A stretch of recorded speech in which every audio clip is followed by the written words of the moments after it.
Bismillah. Assalamualaikum warahmatullahi wabarakatuh. Alhamdulillah rabbil alamin. Alhamdulillah wa kafa. Wassalatu wassalamu ala rasulillahil mustafa wa ala alihi wa sahbihi wa man wafa. Allahumma salli ala Muhammad wa ala ali Muhammad. Bapak Ibu, kaum muslimin dan pemirsa Dewan Dakwah TV yang insyaallah dirahmati Allah Subhanahu wa taala. Alhamdulillah, puji syukur kepada Allah Subhanahu wa taala, di sore hari ini kita bisa bersama-sama untuk mengaji atau bersama-sama untuk belajar mentadaburi ayat-ayat Allah. Mudah-mudahan ini menjadi satu amal yang bisa memberatkan mizan kebaikan kita di yaumul qiyamah. Salawat dan salam semoga senantiasa tercurah kepada Rasulullah Muhammad sallallahu alaihi wasallam. Baik Bapak Ibu, kaum muslimin dan pemirsa Dewan Dakwah TV, bersyukur kepada Allah atas nikmat iman dan Islam serta kesehatan sehingga kita masih bisa beraktivitas. Alhamdulillah, Ramadan dan Syawal telah berlalu. Rangkaian ibadah selama Ramadan dan Syawal kita sama-sama bermohon kepada Allah, mudah-mudahan dicatat dan diterima sebagai amal soleh. Dan saat ini kita sudah masuk ke bulan Zulqa'dah, bahkan sudah di pertengahan, di penghujung ya, bulan Zulqa'dah. Nah, bulan Zulqa'dah ini adalah salah satu dari 4 bulan haram. Bahkan kita akan menghadapi atau akan melalui di depan kita ini 3 bulan haram berturut-turut, yaitu Zulqa'dah, Zulhijjah, dan Muharram. Nah, apa itu bulan haram? Bulan haram adalah bulan yang Allah muliakan, bulan yang punya kedudukan khusus, punya kedudukan istimewa di hadapan Allah SWT. Dan berkaitan dengan bulan haram ini ada satu peringatan yang harus menjadi perhatian kita, yaitu firman Allah di dalam surah At-Taubah ayat 36. Potongan ayatnya, "Fala tadzlimu fihinna anfusakum." Dan janganlah kalian menzalimi, berbuat zalim, berbuat maksiat di bulan-bulan haram. Ada 4 bulan haramnya: Zulqa'dah, Zulhijjah, Muharram, dan Rajab. Nah, Allah melarang tegas kepada kita agar kita jangan berbuat zalim. Nah, Ibnu Abbas menjelaskan ayat ini bahwa selama bulan-bulan haram jangan sampai kita bermaksiat kepada Allah, karena dosanya berlipat dibandingkan bulan-bulan biasa. Nah, di satu sisi kalau kita beramal soleh, pahalanya juga berlipat. Nah, ini keistimewaan bulan haram. Nah, hari ini, sekarang ini kita berada di salah satu bulan haram itu, yaitu bulan Zulqa'dah. Jamaah, Bapak Ibu, kaum muslimin dan pemirsa Dewan Dakwah TV, setelah bulan Zulqa'dah kita akan masuk bulan Zulhijjah. Sebagian orang mengatakan ini bulan haji, hari raya haji atau hari raya kurban juga. Nah, haji sebagaimana kita tahu adalah salah satu rukun Islam yang kelima. Salah satu rukun Islam yang kelima. Nah, rukun itu artinya amalan yang kalau tidak kita amalkan itu akan batal amal itu. Misalnya rukun wudhu salah satunya membasuh muka, tapi kita tidak membasuh muka, maka batal wudhu. Nah, haji adalah rukun Islam. Kalau kita tidak ada kemauan untuk melaksanakannya, maka rawan Islam kita batal. Ini yang harus menjadi perhatian kita. Nah, haji termasuk rukun Islam, dan ini ditegaskan oleh Nabi dalam satu hadisnya dari Ibnu Umar, bahwa Rasulullah SAW bersabda, Islam dibangun di atas 5. Yang pertama adalah persaksian bahwa tidak ada Tuhan yang berhak disembah dengan benar kecuali Allah, dan Muhammad adalah utusan Allah, ya, syahadat maksudnya.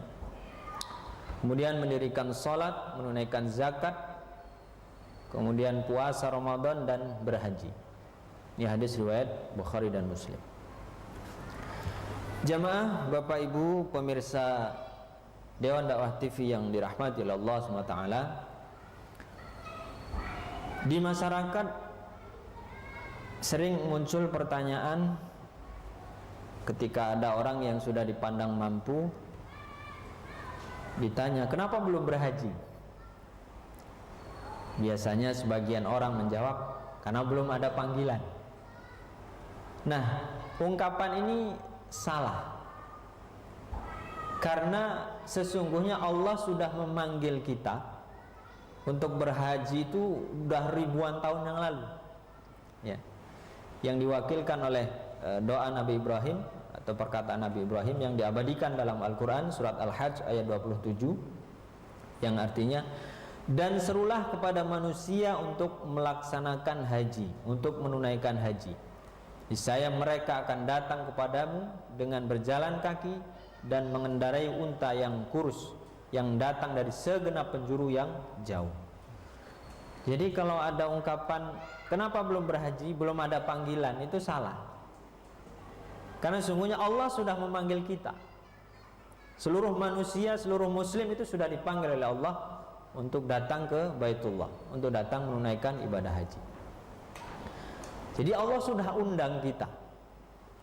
Tinggal masalahnya mau gak kita memenuhi undangan Allah SWT. Jamaah rahimakumullah, haji hukumnya wajib. Ini jumhur ulama, tidak ada perbedaan pendapat. Dan salah satu dalilnya adalah ada di surah Ali Imran ayat 97. Potongan ayatnya, A'udzubillahi minasyaitonirrajim. Bismillahirrahmanirrahim. Walillahi 'alan nasi hajjul baiti man istata'a ilaihi sabila. Wa man kafara fa innallaha ghaniyyun 'anil 'alamin. Artinya, mengerjakan ibadah haji adalah kewajiban manusia terhadap Allah, yaitu bagi siapa yang mampu mengadakan perjalanan ke Baitullah. Barang siapa yang mengingkari kewajiban haji, maka sesungguhnya Allah Maha Kaya, tidak memerlukan sesuatu dari alam semesta. Al-Imran ayat 97. Jamaah rahimakumullah, jadi haji adalah kewajiban kita sebagai seorang mukmin kepada Allah, dan hak Allah untuk mengundang kita. Nah, siapa yang wajib? Mereka yang mampu. Nah, inilah poin kajian kita hari ini. Apa sebenarnya makna mampu? Yang dimaksud mampu dalam ayat ini seperti apa? Nah, selama ini kalau kita baca terjemahan Al-Quran, ya, mampu di sini sering dikaitkan dengan minimal 2 hal. Yang pertama adalah mampu secara harta. Artinya yang bersangkutan punya bekal untuk biaya berangkat, dan juga punya harta yang ditinggalkan untuk anggota keluarga yang di rumah. Kemudian yang kedua, mampu secara fisik, badan sehat, ya, tidak berpenyakit, dan bisa melakukan syarat rukun haji. Nah, makna mampu sering dimaknai 2 hal itu, mampu secara harta dan mampu secara fisik. Jamaah rahimakumullah, pengertian ini tidak salah, ya. Hanya saja kurang lengkap. Kalau mampu hanya dimaknai terbatas dua hal tadi itu. Kenapa? Kalau mampu itu dimaknai orang yang punya kecukupan harta saja, kita bisa lihat banyak di lingkungan kita orang yang punya harta ratusan juta, orang yang punya harta bahkan miliaran atau triliun barangkali, tapi sampai sekarang belum tergerak untuk melaksanakan ibadah haji. Nah, di sisi lain banyak orang-orang yang secara harta dia belum memiliki dana yang cukup. Jangankan untuk mengambil porsi haji, menabung saja tidak mampu karena memang penghasilan atau dari hasil usahanya hanya cukup untuk kebutuhan sehari-hari. Nah, jamaah rahimakumullah, saya ada beberapa kisah nyata, dan sepertinya kisah ini belum pernah dimuat di media. Ini bukan kisah saya nyari di Google ya, tapi kisah nyata yang saya bertemu langsung dengan orangnya. Saya berdialog langsung dengan orangnya. Dari sekian banyak, saya ambil empat cerita. Ini saya singkat-singkat saja 4 cerita ini. Yang pertama, seorang supir yang merangkap security bisa berangkat haji. Sebut saja inisialnya N. Ini beliau tinggal di Jakarta, ya, bekerja di salah satu yayasan sebagai supir. Kemudian sesekali ketika dibutuhkan beliau juga jaga malam, security. Gajinya kecil, di bawah UMK lah untuk wilayah Jakarta. Alhamdulillah dikaruniai 6 anak, 2 diantaranya bisa kuliah. Jadi jangankan untuk menabung untuk haji ya, buat kebutuhan sehari-hari aja pas-pasan, karena anaknya banyak dan gajinya tidak seberapa. Nah, alhamdulillah ya, beliau ini karena bekerja di lingkungan yang islami punya keinginan yang kuat untuk bisa berangkat haji. Jadi 2 tahun sebelum beliau berangkat ya, beliau berangkat 2008. 2 tahun sebelumnya itu beliau punya keinginan kuat untuk berhaji. Apa yang beliau lakukan? Beliau banyak berdoa. Doanya bahasa Indonesia aja, bahasa Jawa deh, mohon maaf, bahasa Jawa, karena beliau orang Jawa. Jadi doanya pakai bahasa Jawa, dan itu beliau dawamkan setiap habis sholat. Ya Allah, berikan hamba kemampuan untuk bisa berangkat haji, dalam bahasa Jawa ya. Itu terus beliau cerita ke saya, itu terus beliau lantunkan. Gimana caranya nanti beliau nggak pikirkan, pokoknya doa aja. Ya Allah, berangkatkan haji, sebelum engkau panggil, sebelum maut menjemput, berangkatkan haji. Nah, alhamdulillah tahun 2008 beliau diberangkatkan alhamdulillah oleh yayasannya itu. Luar biasa, beliau menangis bahagia ya, menangis bahagia. Cuman ketika dapat kabar dia harus berangkat, beliau mikir lagi, nanti yang di rumah gimana, karena sama sekali nggak ada tabungan. Kemudian beliau cerita dengan atasannya, dengan ketua yayasan, dan alhamdulillah ada rezeki lagi dari beberapa muhsinin, donatur, ngasih uang untuk bapak ini untuk kebutuhan keluarga yang ditinggalkan. Nah, waktu itu tahun 2008 9 juta beliau dikasih itu uang untuk ditinggalkan untuk keluarga. Allahu Akbar, beliau bertambah bahagia. Disampaikan ke istrinya, mereka berdua sujud syukur dan menangis. Nggak terbayang gitu, nabung haji belum, daftar haji belum ya, penghasilan hanya untuk cukup hari-hari, tapi Masya Allah, Allah panggil untuk berangkat haji. Ini yang pertama, sopir dan security bisa berangkat haji. Cerita yang kedua, pedagang kecil. Ini di Lampung, tepatnya di Kabupaten Pringsewu. Sebut saja inisialnya AS. Seorang pedagang kecil, pedagang kaki lima ya, berpindah dari pasar ke pasar. Alhamdulillah dikarunia Allah 5 orang anak, 3 diantaranya bisa kuliah. Kemudian waktu itu 2 sudah menikah, ya, yang lain masih sekolah yang 3. Nah, beliau ini berkeinginan kuat untuk bisa berangkat haji. Cuman bagaimana, karena ya penghasilan cukup untuk hari-hari saja. Tapi karena keinginan kuat, beliau berdoa, bermohon kepada Allah, beliau mulai sisihkan untuk menabung. Nah, waktu itu beliau sisihkan 200.000, 300.000 ditabung, ya. Terkumpullah 2.600.000. Porsi waktu itu, ini tahun 2008, itu 20 juta untuk bisa daftar haji satu orang. Nah, 2.600.000 ke 20 juta masih kurang banyak kan? Tapi beliau Masya Allah terus berdoa, minta kepada Allah agar bisa diberangkatkan, karena usianya sudah menginjak 55 tahun lebih, dan kondisi fisik juga sudah mulai lemah, ya. Beliau takut keburu Allah panggil meninggal, belum bisa berhaji. Nah, qadar Allah, tak disangka anak tertua, anaknya kan 5, anak yang tertuanya itu nelpon, Pak, kirim KTP, fotokopi KTP, Bapak daftar haji. Loh, daftar haji dari mana, Dok? Orang tabungan aja baru 2.600.000. Bismillah Pak, insya Allah nanti cari pinjaman aja dulu.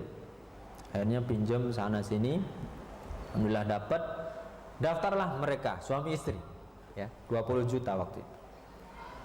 Nah, kemudian sudah daftar, karena kan ngejar waktu itu belum ada waiting list, ya, tahun 2008. Ngejar, insya Allah nanti saya yang bayarin, kata anak sulungnya. Alhamdulillah sudah daftar 20 juta, berarti kali 2 40 juta. Dibayarkan oleh anak sulungnya, anak yang tertua. Alhamdulillah mereka berdua bisa berangkat haji, walaupun tabungannya baru 2.600.000. Ya, kalau dipikir secara matematika kan nggak mungkin. Tapi ketika Allah sudah berkehendak, berangkat. Alhamdulillah tahun 2008. Itu cerita yang kedua. Cerita yang ketiga, guru honorer, ya, di sebuah madrasah di pelosok desa, tepatnya di Batu Marta, Sumatera Selatan. Ini beliau ngajar honor swasta dari tahun 1978, ya, dan beliau alhamdulillah bisa berangkat 2019 kemarin, berarti sekitar 40 tahun lebih beliau mengabdikan diri untuk mengajar, ya, di madrasah, berarti berkaitan dengan keagamaan. Nah, selain guru, beliau juga seorang dai, ya, yang diutus oleh salah satu lembaga dakwah dengan honor, bukan honor sih, ya, semacam mukafaah 300 sampai 500.000 per bulan. Nah, dari apa yang beliau dapatkan, ya, hanya cukup untuk keluarga, untuk makan, untuk sekolah anak-anak, gitu, ya. Nah, qadarullah, beliau dikasih ujian oleh Allah, istrinya ini sakit-sakitan. Jadi keinginan yang kuat untuk berhaji itu, beliau tidak bisa menyisihkan uang. Uang kalaupun ada sedikit-sedikit, ya habis untuk berobat. Intinya nggak punya tabungan lah, bapak ini. Nah, cuman beliau luar biasa, punya keinginan kuat, bisa berangkat, ya, berdoa. Nah, beliau ini orangnya ringan tangan. Maksudnya ringan tangan, kalau ada saudara, kawan yang berangkat haji itu dibantu. Misalnya ada acaranya apa, itu pokoknya ringan tangan lah untuk membantu yang mau berangkat haji itu. Dan beliau senantiasa menitip doa, ya. Kalau ada yang berangkat umroh, berangkat haji, tolong doakan saya di depan Ka'bah, tolong doakan saya di depan Ka'bah. Terus begitu. Nah, alhamdulillah tahun 2019 beliau dapat kabar gembira, ya. Beliau terpilih sebagai salah satu jamaah haji undangan kedutaan Saudi. Nah, ini kalau haji undangan ini luar biasa, di atas haji plus. Kalau haji plus kisarannya 130 juta atau sampai 180 juta. Ya, ini haji kedutaan itu haji furoda. Kalau dirupiahkan sekitar 400 juta biayanya. Nah, beliau luar biasa bahagia dapat kabar itu, tapi di sisi lain juga sedih. Kenapa? Beliau cerita ke saya, cuman punya uang 50.000 saat itu, tabungan nggak ada. Ditambah lagi istrinya sedang sakit. Jadi kabar gembira dan kabar sedih. Ya. Kemudian beliau konsultasi dengan kawan-kawannya di yayasan, juga konsultasi. Ya gimana? Untuk berangkat kan perlu dari Sumatera Selatan harus ke Jakarta dulu kan. Sementara uang cuma 50.000, istri sakit. Ya, anak-anak sekolah jauh, nggak ada yang ngurus. Tapi bismillah, akhirnya ada solusi. Uang untuk bekal sampai ke Jakarta dari beberapa muhsinin bisa. Kemudian istri ada yang mengurus, alhamdulillah. Akhirnya beliau bisa berangkat haji. Guru honorer di kampung tidak punya tabungan haji, tapi bisa berangkat haji. Cerita keempat. Ini ada seorang karyawan di sebuah yayasan dakwah dan pendidikan, kebetulan ada di Lampung. Ini beliau sudah sekitar 11 tahun lah mengabdi di yayasan ini. Alhamdulillah dikaruniai 5 orang anak, gaji pas-pasan, ya. Jangankan untuk daftar haji, nabung aja baru 300.000. Ya, nabung baru 300.000 karena ada tausiah dari Ustadz, niat saja tidak cukup. Ya, niat saja tidak cukup. Harus dibuktikan niat untuk berhaji itu dengan menabung katanya. Dah bismillah buka tabungan. Baru berjalan sekitar berapa bulan gitu, belum cukup setahun. 300.000 itu alhamdulillah nggak nambah. Ya karena memang penghasilan hari-hari cukup untuk kebutuhan ya, anaknya banyak 5 kecil-kecil.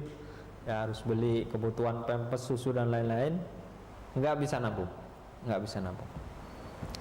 Cuman beliau ini punya niat yang kuat dan walau alam terinspirasi dari mana, beliau punya azam, saya harus berangkat haji sebelum umur 40 tahun.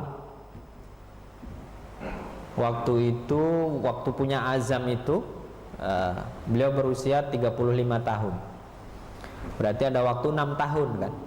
Sementara kalau ada uang dan mendaftar, waiting listnya sudah 15 tahun. Dipikir logika nggak ketemu.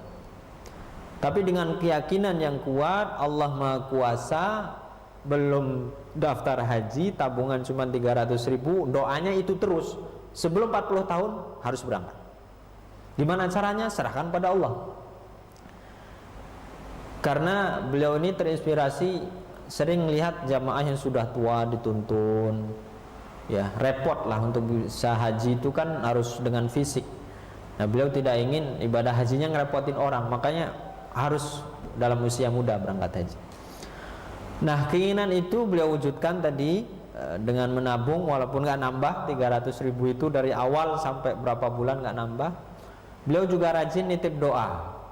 Kalau ada kawan yang berangkat umroh, berangkat haji, nitip doa. Doakan saya di depan Ka'bah, panggil nama saya, kata kawannya. Nah alhamdulillah tahun 2019 kemarin dapat kabar baik ya. Sama dengan yang dari Sumsel tadi, dapat panggilan dari kedutaan Saudi, Haji Furoda. Masya Allah, alhamdulillah. Jadi seorang karyawan, daftar haji aja belum, tabungan baru 300.000, tapi punya niat yang kuat, tekad, banyak berdoa meminta kepada Allah dan mendawamkan satu amalan yang beliau rahasiakan. Dan beliau dawamkan terus sehingga Masya Allah, Allah bukakan jalan. Baik Bapak Ibu jamaah dan pemirsa Dewan Dakwah TV, dari 4 kisah di atas, jadi makna mampu itu tidak harus orang tersebut punya harta yang cukup, tapi ada sisi lain, ada usaha. Ada usaha untuk mewujudkannya, minimal dengan doa dan mendekatkan diri kepada Allah SWT.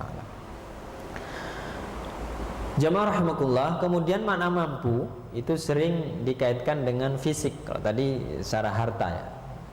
Nah ini fisik, artinya badan sehat. Ini juga kurang lengkap. Kenapa? Karena banyak orang yang badannya sehat pun hartanya cukup tapi tidak berangkat haji. Sementara ada orang yang sakit berangkat haji. Ya. Ini ada satu kisah. Kalau ini kisahnya satu saja. yaitu seorang yang stroke, mati sebelah, ya, sebelah kanan. Karena beliau bercerita ke saya, sebelah kanan kalau jalan itu agak diseret kakinya sebelah kanan, tangan juga nggak bisa untuk megang, ya, lumpuh sebelah, tapi berangkat haji. Ini inisialnya M. Ini seorang dari Kabupaten Daili, Sumatera Utara. Beliau seorang petani, tapi luar biasanya beliau rajin berjamaah ke masjid. Bahkan hampir 5 waktu beliau yang azan. Artinya apa? Disiplin untuk sholat di awal waktu dan sebagai muazin, menyeru orang untuk berangkat ke masjid. Beliau lakukan puluhan tahun, ya, beliau lakukan puluhan tahun. Nah, sejak tahun 2006 beliau berkeinginan kuat untuk berhaji karena adiknya sudah duluan berangkat haji. Mulailah beliau menabung, ya. Cuman beliau belum daftar haji, ya, belum daftar haji, tabungannya belum cukup lah untuk berangkat. Nah, qadarullah tahun 2012 beliau sakit, terkena stroke, ya, mati sebelah. Itu off 1 tahun, yang biasanya bolak-balik ke masjid sebagai muazin, beliau karena sakit di rumah nggak bisa. Tapi begitu setahun istirahat, bisa kembali jalan walaupun tidak sempurna tadi, kaki masih diseret, tangan nggak bisa untuk megang. Beliau kembali kebiasaan itu untuk menjadi muazin hampir di 5 waktu sholat. Nah, jamaah rahimakumullah, alhamdulillah tahun 2019 kemarin sama dapat undangan dari Raja Saudi berangkat haji. Fisik tidak sehat, ya. Beliau kalau tawaf harus didorong, sa'i juga didorong pakai kursi roda, lontar jumroh nggak bisa, pakai kain ihram nggak bisa, naik pesawat harus digotong-gotong, tapi berangkat haji. Nah, sementara banyak orang yang sehat yang mampu tidak berangkat haji. Maka fisik yang sehat tidak menjadi jaminan orang bisa berangkat. Harta yang berlimpah tidak jadi jaminan orang untuk berangkat. Tapi ada sisi lain. Jamaah, Bapak Ibu, pemirsa Dewan Dakwah TV yang dirahmati oleh Allah SWT. Lalu apa sebenarnya makna istita'ah dalam ayat tadi? Ali Imran ayat 97. Nah, ini kita kupas sedikit. Man istata'a, di kalimat itu, ya, di kata itu. Itu terdiri dari 2 kata, yaitu man dan istata'a. Man ini adalah kata umum, ya, yang mencakup semua, ya. Siapa saja orang mukmin, ya, entah laki-laki, entah perempuan, muda, dewasa, orang yang pangkatnya tinggi, yang pangkatnya rendah, itu masuk dalam kategori itu. Man, siapapun dia, asalkan punya iman, itu masuk dalam seruan ini. Nah, kata yang kedua adalah istata'a. Istata'a ini dibagi lagi menjadi 2 penggalan. Yang pertama ista, yang kedua ta'a. Ista dalam bahasa Arab punya makna keinginan yang kuat disertai dengan usaha yang sungguh-sungguh, ya, permintaan yang kuat, keinginan yang kuat disertai dengan usaha yang sungguh-sungguh. Sedangkan ta'a adalah kepatuhan mutlak kepada Allah. Jadi kesimpulannya, istata'a adalah usaha yang sungguh-sungguh untuk taat. Usaha yang sungguh-sungguh untuk taat, atau berusaha untuk mampu bisa berangkat haji kalau kita kaitkan dengan ibadah haji. Jamaah rahimakumullah, jadi kembali ke makna istata'a tadi, hakikatnya adalah bagaimana seseorang itu punya usaha, ya. Tidak peduli statusnya atau kondisi ekonominya, kalau dia bersungguh-sungguh, insya Allah berangkat. Insya Allah berangkat. Nah, bentuk kesungguhan itu biasanya dibuktikan dengan Pertama, niat yang kuat, keinginan yang kuat untuk berangkat, ya. Ada kerinduan untuk bisa berangkat. Yang kedua, doa yang terus menerus, minta kepada Allah, nggak usah banyak mikir gimana nanti ya biayanya berapa, nggak usah. Allah Maha Kuasa. Keyakinan itu yang harus dimiliki. Dengan doa, minta sama Allah, berangkat. Kemudian sebagai usaha manusiawi adalah menabung, ya. Menabung, sisihkan. Itu sebagai bukti kesungguhan niat, ya. Menabung. Walaupun mungkin belum nyampe. Di cerita tadi kan ada yang tabungannya baru 300.000 berangkat. Ada yang tabungannya baru 2,6 juta berangkat. Dan bahkan ada yang gak punya tabungan karena memang gak ada yang bisa disisihkan. Masya Allah. Kemudian yang berikutnya, lakukan amalan yang bisa membuat Allah ridho. Jadikan itu amal rahasia, hanya dia dan Allah saja yang tahu, dan istiqomahkan. Biasanya kan masing-masing orang punya kecenderungan, ya. Misalnya ada yang mampu banyak tilawah, lakukan itu kalau memang bisa, 1 juz, 3 juz per hari terus. Atau kalau dia kuat untuk qiyamul lail. Atau apalagi zikir istighfar, walaupun kayaknya gampang kan, astagfirullah. Itu nggak mudah itu. Untuk istiqomah misalnya 1 hari 1000 kali, 1 hari 1500 kali. Nah, itu lakukan amalan yang di atas rata-rata orang dan kita sanggup melakukannya. Cari mana, gitu ya. Nah, jamaah dan pemirsa Dewan Dakwah TV, ini ada perkataan dari Mufti Arab Saudi Syekh Utsaimin, ya, pada waktunya itu menegaskan bahwa setiap umat Islam harus bertekad dan bersungguh-sungguh memenuhi seluruh rukun Islam mereka. Hari ini ada tekad, ya, jika mereka ingin tergolong dan tercatat sebagai umat Islam. Ini tadi, ya, karena Islam itu haji adalah rukun Islam. Maka kalau tidak ada usaha untuk memenuhi rukun itu, berpotensi batal Islam. Kalau bahasa di sini, jika mereka ingin tergolong dan tercatat sebagai umat Islam, artinya sempurna Islam.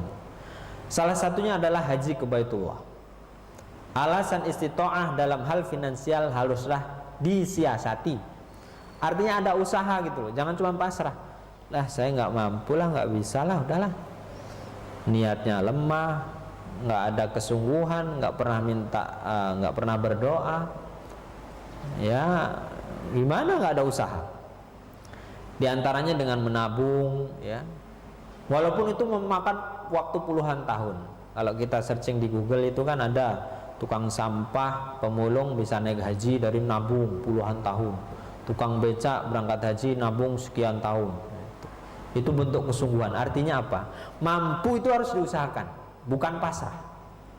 Ini yang salah selama ini orang-orang Muslim, ya, itu kayaknya mampu itu sesuatu yang udah ada gitu. Padahal mampu itu harus diusahakan, ya.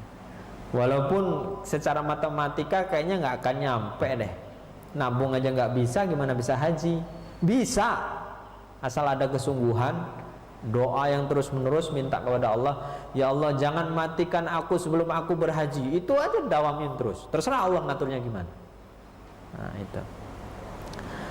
Baik, jamaah dan Bapak Ibu pemirsa Dewan Dakwah TV yang dirahmati Allah SWT, kembali ke tema kita, mampukah aku berangkat haji? Ini pertanyaan sebenarnya. Aku di sini adalah setiap diri. Setiap diri kita, terutama yang belum berangkat haji, ya. Jawabannya adalah kembali kepada niat dan kesungguhan diri kita masing-masing. Mampukah aku berangkat haji? Allah sudah panggil. Tinggal kita mau nggak memenuhi seruan Allah itu. Jadi kembali kepada kesungguhan kita masing-masing untuk bisa berangkat. Karena makna istata'a adalah kesungguhan untuk menjadi mampu, kesungguhan untuk mewujudkan ketaatan itu. Dalam hal ini kesungguhan untuk bisa berhaji, ada kesungguhan ke sana. Nah, tidak menjamin ya. Tidak ada jaminan orang yang cukup harta berlimpah itu berangkat. Tidak ada jaminan orang yang fisiknya sehat punya harta berangkat. Gitu. Dari kisah-kisah sebelumnya kita sudah bisa simpulkan. Jamaah rahimakumullah. Sebagai penutup, ini saya ingin melengkapi. Bulan haji disebut juga hari raya kurban. Ya, Idul Adha. Hari untuk penyembelihan. Nah, kurban adalah tanda ketakwaan seorang hamba. Jumhur ulama menyebutkan bahwa kurban itu hukumnya sunnah muakkad. Sunnah yang sangat penting. Karena di situ banyak sekali pahala. Sunnah yang sangat dianjurkan oleh Nabi sallallahu alaihi wasallam. Nah, sebentar lagi kita akan memasuki bulan Zulhijjah, hari raya kurban. Nah, Dewan Dakwah Lampung dalam hal ini secara teknis Lasnas Dewan Dakwah Lampung punya program kurban ke desa. Kenapa kita ingin kurban ke desa? Karena kita bisa lihat kenyataan di kota sudah banyak kurban. Kemarin dapat informasi dari salah satu pengurus Dewan Dakwah, di salah satu masjid yang gak jauh dari sini 15 menit sampai, itu ada tahun ini nih mau disembelih 24 ekor sapi. 24 ekor sapi satu masjid. Sedangkan di kampung-kampung itu banyak informasi dari dai-dai kita, ada yang sama sekali gak ada yang disembelih. Ada 1 ekor kambing. Bayangkan kalau dibagi 50 kakak lingkungan dapat berapa? Ya. Bahkan di daerah mana Pesawaran itu ada yang sudah 15 tahun tidak ada kurban. Allah. Nah, maka Dewan Dakwah Lampung atau Lasnas Dewan Dakwah Lampung punya program Ayo Kurban ke Desa. Kita berikan pemerataan daging kurban ke desa-desa. Kenapa? Sekarang ini kalau makan daging sapi atau kambing itu sudah jarang. Karena orang hajatan nggak nyembelih itu, Pak. Nyembelih ayam. Ini makan daging itu jarang. Nah, keunggulan kita diantaranya adalah program kita ini adalah pertama, kita ingin mensyiarkan kurban. Jadi kita kirim sapi ke daerah-daerah, kerjasama dengan dai-dai kita di lapangan, kita sampaikan tentang syariat kurban. Kenapa? Karena masyarakat masih banyak yang salah pengertian bahwa kurban itu cuma wajib sekali seumur hidup. Padahal enggak. Siapapun yang berkelapangan setiap tahun sunnah muakkad berkurban, karena pahalanya besar. Itu yang kita ingin sampaikan di masyarakat. Jadi kadang di satu masjid itu kenapa nggak ada kurban? Karena orang yang mampu sudah kurban semua. Terus mereka menganggap udah saya udah kurban, ngapain kurban lagi? Nah, ini yang kita edukasi. Hingga ada syiar sampai ke pelosok-pelosok. Tahun lalu kita sebarkan 22 ekor sapi di 12 kabupaten, ya, di 22 titik penyembelihan. Tahun ini kita baru dapat 14 ekor, ya. Jadi belum rata untuk kabupaten karena ada yang satu kabupaten 2 titik. Kemudian kelebihan program kita kurban ke desa ini, kurban itu kita kawal tadi selain syiar ya, kita jelaskan ke masyarakat, kita edukasi juga tentang bagaimana sunnah berkurban. Jadi mulai dari cara merobohkan hewan agar tidak menyakitkan, itu kita berikan edukasi ke masyarakat. Jadi sebelum penyembelihan itu kita kumpulkan panitia kurban, kemudian pamong, masyarakat, kita jelaskan kurban bagaimana nih sunnah-sunnahnya gitu kan. Bagaimana cara merobohkan hewan yang tidak menyakiti hewan biar nggak stres. Kadang kan sapi itu sampai berdarah-darah kakinya. Nah, itu kita edukasi gitu. Nah, itulah program kurban kita ke desa. Jadi melalui mimbar ini saya mengajak kepada para muhsinin, kepada para agnia, ayo kita kurban ke desa. Ya, kita sapa saudara-saudara kita di desa. yang mereka tidak setiap tahun bisa menikmati hewan kurban, sementara di kota kan sudah berlimpah. Insya Allah dengan itu pahalanya lebih besar, karena tingkat manfaatnya juga lebih besar, insya Allah. Baik Bapak Ibu, jamaah dan pemirsa Dewan Dakwah TV, demikian kajian kita hari ini tentang makna mampu ya. Mampukah kita berangkat haji? Jawabannya adalah kembali kepada kesungguhan kita. Karena mampu di sini tidak mutlak secara harta atau fisik ya, tapi tergantung bagaimana kesungguhan kita. Yang benar dari Allah dan Rasulnya, yang salah dari saya pribadi mohon dimaafkan, pada Allah mohon ampun. Saya akhiri, billahi taufiq wal hidayah. Assalamualaikum warahmatullahi wabarakatuh. Jazakallahu khairan hasil atas materi yang disampaikan oleh Ustaz Haji berkaitan dengan man istata'a, kemampuan untuk berangkat ibadah haji. Dapat digarisbawahi bahwasanya man istata'a diartikan adalah kesungguhan kita untuk menyiapkan, kesungguhan kita untuk berusaha bagaimana caranya agar kita bisa berangkat haji, seperti itu. Melalui kisah-kisah tadi kita juga bisa melihat bahwasannya kemampuan tidak hanya melulu pada dua aspek, yaitu adalah kemampuan finansial dan fisik, tapi adalah kesungguhan kita untuk berdoa dan kesungguhan kita untuk berangkat haji, seperti itu. Baik jamaah rahimakumullah dan pemirsa Dewan Dakwah TV, selanjutnya dalam masuk sesi tanya jawab, yang pertama saya berikan kepada yang hadir di aula Dewan Dakwah Lampung. Kepada Bapak mungkin ada yang dipertanyakan, dipersilakan. Tafadhol Bapak. Ya, silakan Bapak. Ketika kita mempunyai solusi dua, tidak hanya sekedar berangkat haji, tapi ketika kita tidak ada kemampuan untuk secara finansial, apakah bisa di doa itu dikonversikan atau disamakan dengan cara berdoa ketika kita untuk mencapai tujuan pasrah kepada Allah seperti ini tadi kita. Dikonversi gimana? Misalnya contoh kita punya suatu tujuan, tidak hanya sekedar berangkat haji, ya, tapi kita memfokuskan doa tertentu untuk mencapai target tertentu.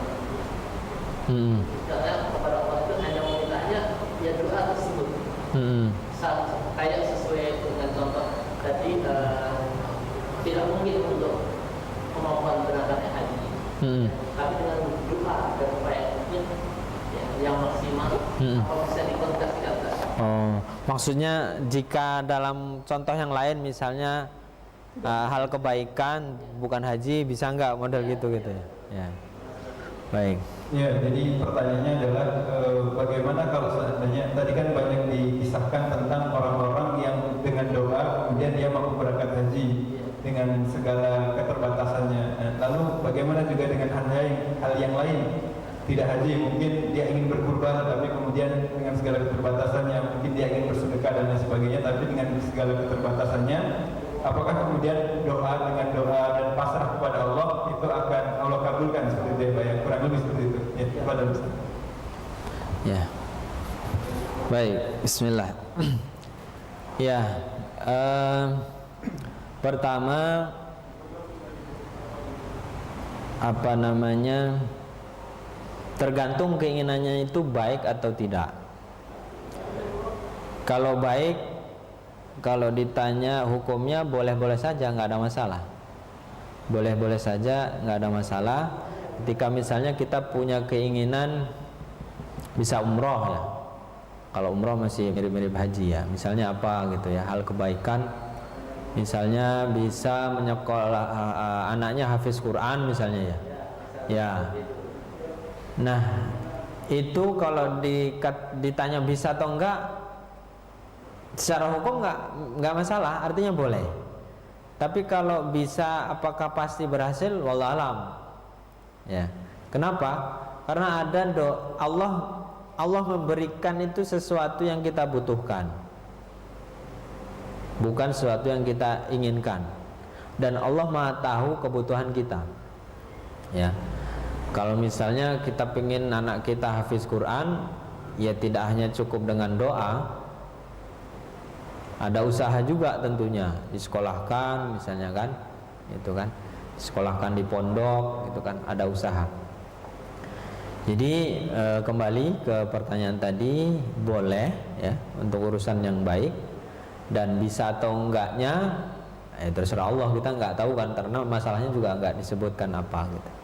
Tapi yang jelas ketika kita punya hajat, kita punya keinginan, maka mintalah kepada Allah. Allah yang Maha Kuasa atas segala sesuatu. Kita tidak usah ukur-ukur, ini kayaknya nggak bisa ini, kayaknya nggak bisa ini. Bahwa kita sudah mendahului Allah, padahal Allah Maha Kuasa. Nah, kalau kemudian kita sudah bertahun-tahun kok tidak dikabulkan, Allah punya cara lain. Boleh jadi doa-doa kita itu Allah kabul, Allah himpun menjadi pahala, karena doa kan ibadah. Kemudian nanti Allah berikan setelah kita meninggal misalnya gitu. Kalau lihat contoh misalnya doa Nabi siapa? Nabi Ibrahim ya. Ya itu kan ulama bisa terkabulkan. Nabi Ibrahim kan minta agar ada keturunannya yang lahir di dekat Ka'bah. Itu berapa ribu tahun baru Allah kabulkan. Terus doa siapa? Nabi yang sakit sampai puluhan tahun tuh, yang nggak punya anak ya. Ya. Jadi banyak contoh-contoh di kalangan Nabi yang mencontohkan itu, doa minta kepada Allah. Kalau urusan pengabulan itu Allah yang Maha tahu mana yang terbaik untuk hambanya. Demikian, Allah a'lam bishawab. Ada lagi nggak? Demikian tadi ya, intinya adalah jangan pernah berputus asa dengan doa-doa. Terserah Allah bagaimana kemudian cara Allah mengabulkannya. Boleh jadi doa tersebut Allah kumpulkan, kemudian Allah jadikan pahala untuk kita semua. Mungkin itu ya Pak ya. Kalau khair sudah hadir di kajian Rabuan sore kita, Bapak Ibu jamaah rahimahullah serta pemirsa Dewan Awak TV. Insyaallah kita sudah di penghujung kajian kita pada sore hari ini. Alhamdulillahirrahmanirrahim, telah kita ikuti bersama materi yang luar biasa disampaikan oleh Ustaz Haji berkaitan dengan kemampuan seseorang untuk berikhtiar untuk berangkat haji seperti itu. Kemudian kami juga sekali lagi mengajak kepada para donatur, para agnia untuk bisa menyalurkan kurbannya melalui Lasnas Dewan Dakwah, yaitu adalah program kurban multi manfaat, di mana tadi juga sudah dijelaskan oleh Ustaz Haji. Kurban ini kita bawa atau kita letakkan di desa-desa yang mana desa tersebut minus dalam beberapa hal untuk syiar Islam seperti itu. Kemudian untuk bagi Bapak Ibu yang ingin menyalurkan kurbannya dapat langsung datang ke kantor Dewan Dakwah Islamiyah Indonesia Provinsi Lampung, tepatnya di Jalan Sultan Jamil nomor 28 Gedung Meneng Raja Basa Bandar Lampung. Baik, marilah bersama-sama kita tutup kajian kita pada sore hari ini dengan baca lafal hamdalah. Alhamdulillahirrahmanirrahim, dan disempurnakan dengan doa kafaratul majlis. Subhanakallahumma wa bihamdika asyhadu an la ilaha illa anta astaghfiruka wa atubu ilaik. Kami segenap pengurus dan kajian mohon maaf apabila ada kesalahan dan kekurangan. Mohon ampun kepada Allah. Allah a'lam bishawab. Akhiri, assalamualaikum warahmatullahi wabarakatuh. Waalaikumsalam warahmatullahi wabarakatuh. Waalaikumsalam warahmatullahi wabarakatuh.